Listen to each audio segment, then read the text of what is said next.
السلام علیکم ورحمۃ اللہ۔ عزیز طلبہ، ہمیشہ کی طرح پھر آج آپ سے مخاطب ہوں، آپ سے روبرو ہوں ایک نئے چیپٹر کے ساتھ، کچھ اہم آبجیکٹیوز، کچھ اہم سوالات کے ساتھ، جو پوری امید ہے کہ اسی طرح کے سوالات یا یہی سوالات آپ سے ایگزام میں پوچھے جائیں گے۔ تو چلیے ہم شروع کرتے ہیں۔ سوال نمبر 41۔ آپ کو پتہ ہے کہ میں پچھلے 40 سوالوں کے جوابات اور اس کے حل میں آپ کے سامنے لے کر آ گیا ہوں، میں نے پیش کر دیا ہے۔ اب ہم 41ویں نمبر سوال کو دیکھتے ہیں کہ سوال نمبر 41 ہے کہ کس لفظ کا معنی خط ہوتا ہے؟ کس لفظ کے معنی خط ہوتا ہے؟ تو آپشن اے ہے مفہوم، آپشن بی ہے مضمون، اور آپشن سی ہے مکتوب، اور آپشن ڈی ہے منشور۔ تو ان چاروں میں سے کس لفظ کے معنی خط ہوتا ہے؟ تو آپشن سی جو ہے مکتوب، مکتوب کے لفظی معنی ہے لکھا ہوا۔ مکتوب کا لفظی معنی ہے، یہ عربی لفظ ہے، کتب یکتب کتبن و کتابتن، لکھا ہوا ہونا ہے نا، لکھنا۔ تو مکتوب کا مطلب ہے لکھا ہوا، لکھی ہوئی چیز۔ مکتوب کا مطلب ہے لکھی ہوئی۔ تو مکتوب کا جو معنی ہوگا یہ خط کے معنی میں، مکتوب جو ہے یہ خط کے معنی میں استعمال ہوتا ہے۔ کہیں پر اگر آپ مکتوب ہے تو سمجھیے کہ مکتوب کا مطلب خط ہے۔ چلیے آگے چلتے ہیں۔ سوال نمبر 42 ہے کہ مولانا آزاد کہاں پیدا ہوئے؟ مولانا آزاد جو ہیں وہ کہاں پیدا ہوئے؟ Option A Delhi, option B Lucknow, option C Patna, اور آپشن ڈی مکہ۔ مولانا آزاد جو ہیں یہ مکہ میں پیدا ہوئے۔ مولانا آزاد کہاں پیدا ہوئے؟ مکہ میں پیدا ہوئے۔ اسی طرح اگلا سوال ہے کہ مولانا آزاد کہاں مدفون ہے؟ ایک لفظ ہے مدفون، مدفون کا مطلب ہے دفن ہوا ہونا، مطلب کہاں دفن ہے۔ تو مولانا آزاد کہاں دفن ہے؟ Option A Kolkata, option B Hyderabad, option C Delhi, اور آپشن ڈی مدینہ۔ اب ان چاروں جگہ میں کہاں پر مولانا آزاد کا قبر ہے، کہاں پر وہ دفن ہوئے ہیں؟ تو مولانا آزاد دہلی میں جامع مسجد کی سیڑھیوں کے پاس ان کا مزار ہے اور وہ وہاں مدفون ہوئے ہیں۔ تو صحیح کیا ہوگا؟ دہلی۔ مولانا آزاد کہاں مدفون ہے، کہاں دفن ہے؟ دہلی میں۔ اگلا سوال ہے کہ افسانہ ابراہیم سقا کا مرکزی کردار کون ہے؟ مطلب ایک افسانہ ہے جس کا نام ہے ابراہیم سقا، اس کا مرکزی کردار کون ہے یہ پوچھا جا رہا ہے۔ تو آپشن اے ہے ابراہیم سقا، اور option B Abdulrab, option C Amir Ali, اور آپشن ڈی بدر الدین۔ تو یہ جو افسانہ ہے ابراہیم سقا، اس کا جو مرکزی کردار ہے وہ خود ابراہیم سقا ہے۔ تو اس کا مطلب ہے کہ آپشن اے یہ کریکٹ آنسر ہے۔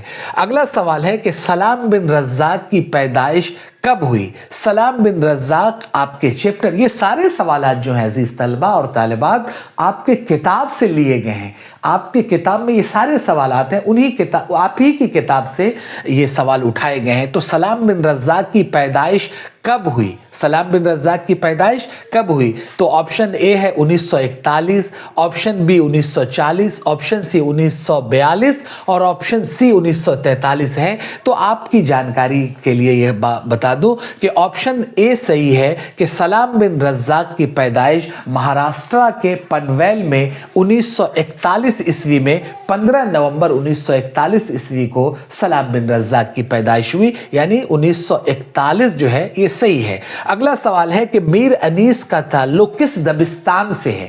کس دبستان سے ہے نا؟ میر انیس کا تعلق کس دبستان سے ہے؟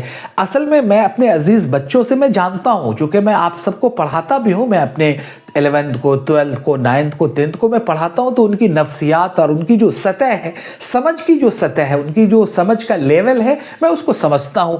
بسا اوقات ایک بڑی تعداد طلبہ کی وہ ہے جو سوالات کو بھی نہیں سمجھ پاتے ہیں کہ میر انیس کا تعلق کس دبستان سے ہے۔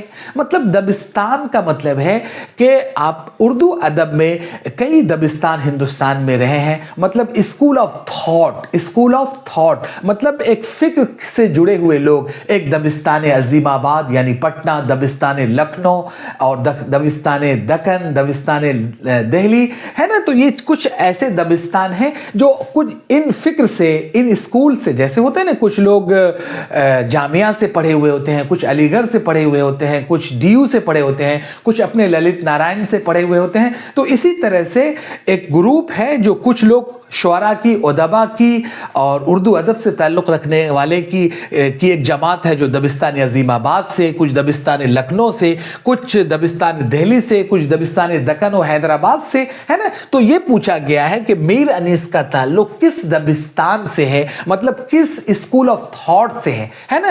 تو میر انیس کا تعلق جو ہے آپشن اے ہے دبستان عظیم آباد، آپشن بی دبستان لکھنؤ، آپشن سی دبستان دہلی اور آپشن ڈی ہے دبستان حیدرآباد.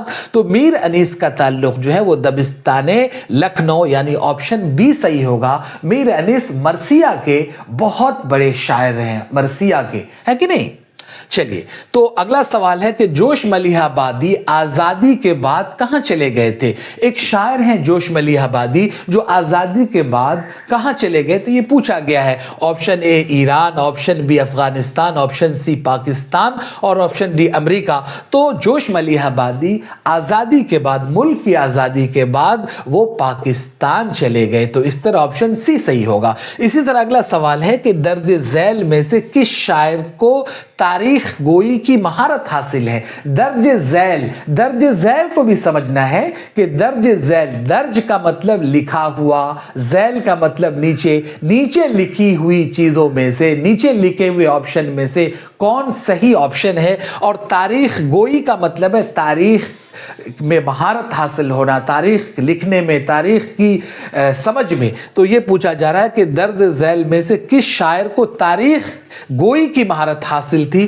تو آپشن اے ہے عطا کاکوی، آپشن بی عمیق حنفی، آپشن سی مجاز اور آپشن ڈی جوش ہے. تو اس میں سے جو ہے آپشن اے صحیح ہے. عطا کاکوی جو ہیں، جو آپ کے بہار کے ہیں، انہیں تاریخ گوئی میں مہارت حاصل تھی. تو اگلا سوال چلتے ہیں کہ کون سا جز مرثیہ سے تعلق رکھتا ہے. دیکھیے مرثیہ کے عزیز طلبہ کل 8 اجزائے ترکیبی ہیں.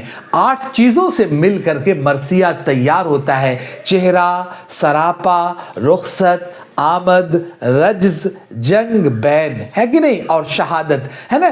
چہرہ، سراپا، رخصت، آمد، رجز، جنگ، بین اور شہادت، یہ کل 8 چیزیں، 8 چیزوں سے مل کر کے ایک مرثیہ تیار ہوتا ہے. یعنی مرثیہ کی جو شاعری ہوتی ہے یہ ان 8 پہلوؤں پر جڑی ہوئی ہوتی ہے. ان 8 چیزوں کو پیش نظر رکھ کر کے، 8 چیزوں کو ذہن میں رکھ کر کے، 8 چیزوں کے ساتھ یہ شاعری بنتی ہے. تو یہ کہا گیا ہے کہ کون سا جز مرثیہ سے تعلق رکھتا ہے. آپشن اے بین، آپشن بی گریز، آپشن سی مدح اور آپشن ڈی حمد ہے. تو ہے نا بین جو ہے، بین آپشن اے صحیح ہوگا. بین جو ہے یہ ایسا جز ہے جو مرثیہ سے تعلق رکھتا ہے. نمبر 1 چہرہ، اس کو بھی یاد رکھیے. چہرہ، سراپا، رخصت، آمد، رجز، جنگ، شہادت، بین، یہ جب جو ہے یہ 8 ہیں، اس میں سے ایک بین جو ہے اس کا تعلق جو ہے یہ مرثیہ سے ہے. چلیے اگلا سوال ہے سوال نمبر 50 کہ کس شاعر کا تعلق صوبہ بہار سے ہے.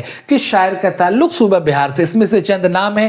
آپشن اے عطا کاکوی، آپشن بی جوش ملیح آبادی، آپشن سی عمیق حنفی اور آپشن ڈی مجاز لکھنوی. تو جو آپشن صحیح اور کریکٹ جو ہے وہ عطا کاکوی جو ہیں، ان کا تعلق بہار سے ہے. چلیے اگلا سوال ہے کہ راس فیلر کون تھا. راس فیلر، یہ سارے سوالات آپ کے انٹر کے ایگزام میں پچھلے سالوں میں آئے ہوئے ہیں اور وہاں سے ان سوالات کو میں نے اٹھایا ہے. تو آپ یہ سمجھیے کہ ایک سوال ہے کہ راس فیلر کون تھا.